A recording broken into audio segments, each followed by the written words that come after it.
BEM Universitas Sriwijaya telah berkomunikasi dengan Kementerian Pendidikan, Kebudayaan, Riset, dan Teknologi soal kasus dugaan pelecehan seksual yang dialami mahasiswa Unsri. Presiden mahasiswa Unsri, Dwiki Sandi, mengatakan komunikasi itu sebagai bentuk penguat gerakan mengawal penuntasan kasus dugaan pelecehan seksual dialami mahasiswi. BEM Unsri menjalin komunikasi melalui Dirjen dan Sekjen Kemenristek Dikti untuk mempermudah langkah penyelesaian yang berkeadilan bagi korban dugaan pelecehan seksual. Permendikbud yang dimaksud Dwiki ialah Permendikbud nomor 30 tahun 2021 yang berisi peraturan mengenai pencegahan dan penanganan kekerasan seksual di lingkungan perguruan tinggi.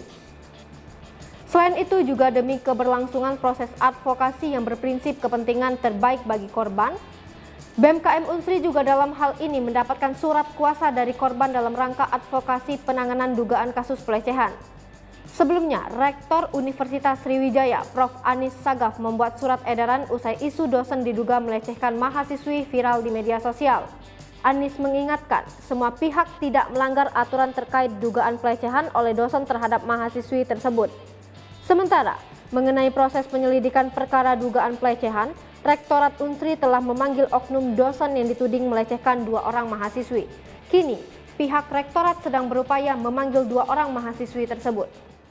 Hai pemirsa Sri Popo TV, jangan lupa komen, like, dan subscribe, serta tonton terus berita-berita terupdate lainnya ya.